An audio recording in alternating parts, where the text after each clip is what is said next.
Que o Silver Fang é extremamente casca-grossa e que sua arte marcial é extremamente efetiva, eu acho que disso ninguém tem dúvida. Mas como é que será que ela funciona? Mais importante ainda, será que a física consegue explicar alguma coisa de por que essa arte marcial é tão mortal assim? Tá curioso? Vem comigo que eu vou te contar.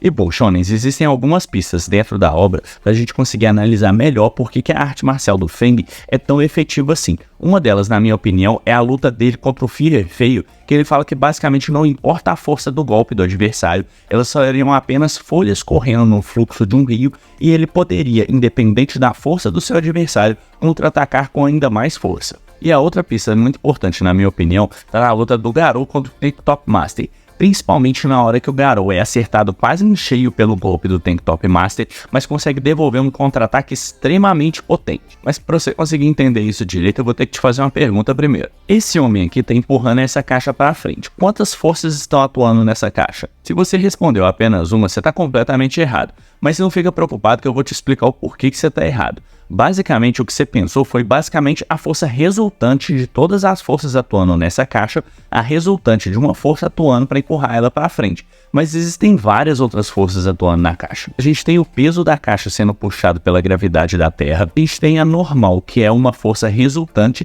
da inércia na hora que um corpo encontra o chão. Ele é puxado pela gravidade, mas o chão empurra ele de volta. Essa força é dada o nome de normal. A gente tem um atrito com o solo e, obviamente, a gente tem o cara empurrando a caixa. E a resultante de todas essas forças atuando na caixa é uma força pequena empurrando a caixa para frente. Tá bom, mas por que eu tô te explicando isso? É basicamente para você entender, shonen, que na hora que a gente vê um movimento atuando num corpo, aquela não é a única força atuando em um corpo. Existem vários vetores de força. Algumas vezes os vetores podem se anular e ficam quase desprezíveis na nossa consideração, como por exemplo é a força da gravidade e a normal, mas algumas vezes alguma força é mais forte do que a outra e tende a permanecer com o objeto em movimento ou em aceleração, como é o caso do rapaz empurrando a caixa, o atrito empurrando para trás, mas a resultante disso, como a força do rapaz está sendo maior do que do atrito, é a caixa se movendo para frente. Então, shonen, é muito comum na hora que a gente vê um golpe tão direto e tão forte vindo assim para cima de um personagem, a gente achar que a única força atuante ali é a força que está indo do punho do cara até o rosto do seu adversário. Mas existem várias outras forças atuando e se nós decompormos todos esses vetores de força, fica mais fácil da gente ver. Então, shonen, pensando nisso, o que a arte marcial do Bang faz, na minha opinião, é pegar todos os vetores de força do golpe do seu adversário, até mesmo do movimento do seu adversário, se aproveitar de alguma dessas forças para redirecionar essa força contra o próprio adversário.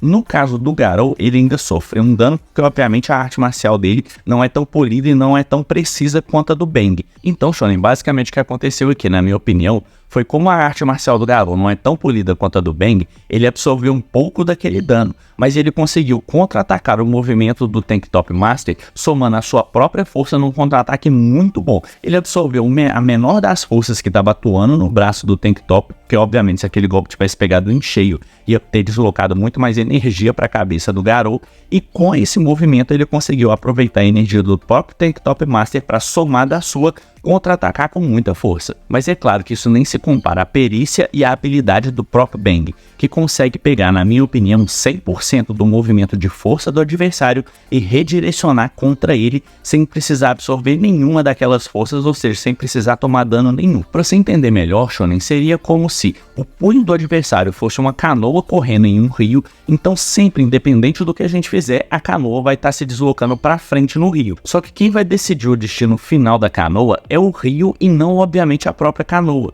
O que a canoa vai fazer é basicamente seguir o fluxo do rio. Então imagina o golpe do adversário como se fosse a canoa em um rio. Então por mais que ele esteja sempre se deslocando para frente, quem vai dar a direção de para onde vai ser o deslocamento final, se é norte, sul, leste, oeste, vai ser o fluxo do próprio rio e a direção dele. Então o que o golpe do Bang faz é basicamente criar um fluxo de energia para redirecionar a energia do seu próprio oponente para onde o Bang quiser. E obviamente para fazer um contra-ataque efetivo, ele redireciona essa energia para o corpo do próprio adversário. Então é isso, shonen. Gostou de saber como é que pode funcionar fisicamente a arte marcial do Bang? Se você gostou de assistir esse vídeo, não esquece de dar um like para me apoiar a trazer mais conteúdos assim para vocês. E se você quiser ver mais ciência aplicada ao mundo geek, me segue lá no meu perfil para ver mais vídeos como esse.